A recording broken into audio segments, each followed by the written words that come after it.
war. We're not winning it. If you speak a word of what I'm about to show you, you will be executed for high treason. It's beautiful. It's the greatest encryption device in history, and the Germans use it for all communications. Everyone thinks Enigma is unbreakable. Let me try, and we'll know for sure. Hi, welcome to What the Flick, everybody. Matt, Christy, Alonzo, and Ben. We are talking about The Imitation Game, starring Benedict Cumberbatch. Yeah, this is the story of Alan Turing, who played a critical role, and if you believe the movie, the only role, the critical role, in breaking the Nazi code, the Enigma code in World War II. It is as it turns out, a mostly true depiction of those events and of Turing's life, but it leaves out some critical elements that I think we all think ultimately hurt the movie. Enjoy. Gentlemen, meet Mr. Turing. We were to work together then. I'm afraid these men would only slow me down. Popular at school, were you? We're short on staff. We get more staff then. You have 6 minutes to complete the task. Is that even possible? No, it takes me 8. 5 minutes and 34 seconds. You said to do it in under 6. We're going to break an unbreakable Nazi code and win the war. Oh. You know, to pull off this irascible genius routine, one actually has to be a genius. I'm designing a machine that will allow us to break every message, every day, instantly. Our patience has expired. No! If you fire Alan, well, then you'll have to fire me. Me too. And me. You better bloody work. So I'm gonna go ahead and say it. It's not gay enough. You don't have to say it. I'm gonna say it. It's not gay enough. Here's the thing. You're right, but not for the reason that people think. Okay. I'm not mad that Benedict Cumberbatch doesn't kiss a guy in this movie. There's not any making out or sex or whatever. You know, that would have been nice, but I'm not. It's not a thing.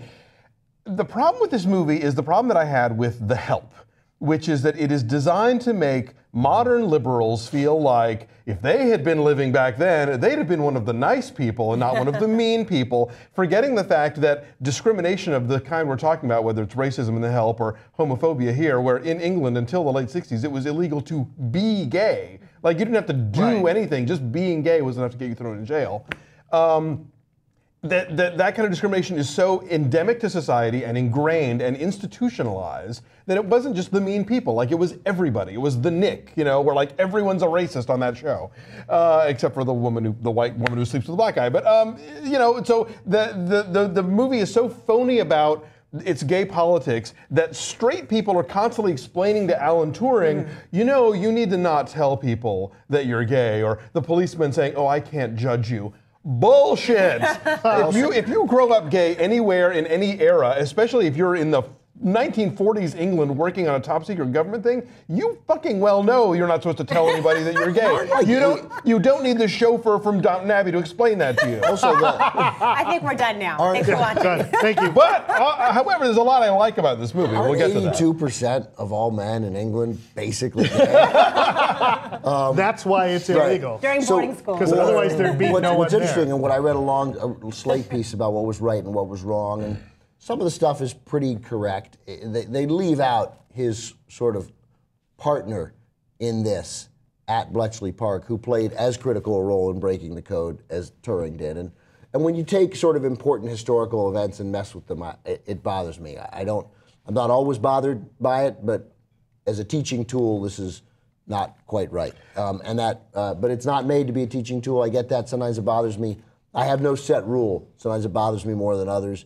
After reading about this, it bothers me I'm a B+ on being bothered by the historical stuff. I mean, you know, is Alan Turing a hero? Yes. Should more people know who he is? Absolutely. Yes, right. Are you going to learn everything about him from this movie? Hell no. No, but also you shouldn't be going to Hollywood movies for history.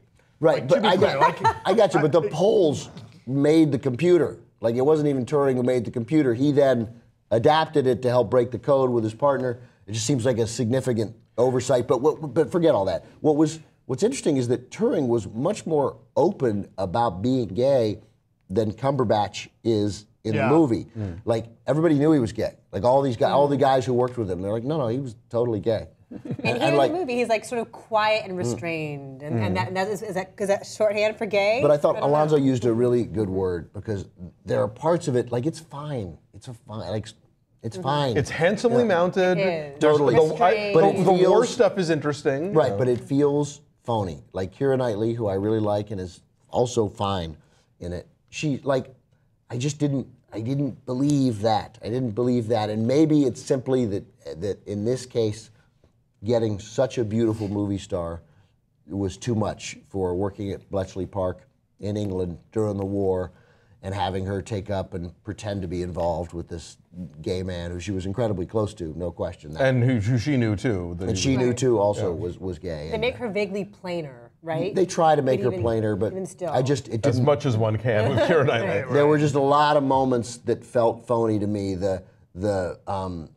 Charles Dance plays the sort of commander there, and he was too typecast as like you're supposed to believe that this guy. They all want to beat the Nazis, so why are you being such a dick? Like you know what? Like why? You wouldn't be this way. Like you really wouldn't. I mean, I get it that the British military might be, but not the guys involved in this. Not the guys who were trying to break the Nazi code and therefore win the war. They would have been like, hey man, get it done. Like however you want to get it done. Whatever it takes. And by the way, then when you read this, they didn't have big fights. He and this guy. So that and the result was that it felt phony. That relationship also felt phony. I did learn things that I didn't know, which apparently are true.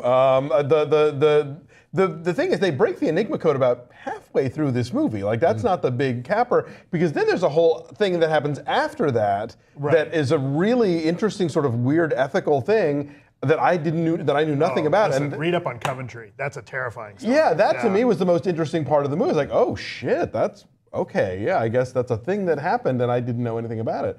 And yeah, the performances are fine, and you know, if you're one of those people that loves a movie with people in tweed drinking tea, plenty of that in this movie. Yeah, Benedict Cumberbatch is always good in everything. He always makes really inspired choices, and he always finds like an off-kilter kind of avenue into every character. So it's not safe necessarily in his performance. He's kind of a jerk a lot of the time. Sure. I guess Well, a lot he's of on the he's spectrum. Yeah, he's definitely- He's he on is, some- but that but- manifests itself in some socially awkward moments that are misconstrued as him being an asshole. Right, except Turing wasn't on the spectrum. No? No, Okay. well-liked, gregarious, like so. So again, why did they make him like that? I don't know. And Because then why did they prickly. half sell it? Like Because I think- nobody ever talks about it in the movie, but you see the movie and you're like, that guy's he's At autistic. least got Asperger's. Asperger's. At least got right? Asperger's. This is the biopic about Turing that we would have got 40 years ago, right? I mean, this Yeah, is it's very old-fashioned, this is a old-fashioned big Hollywood production about a historical figure, and it takes the liberties that it thinks it needs to take, and it's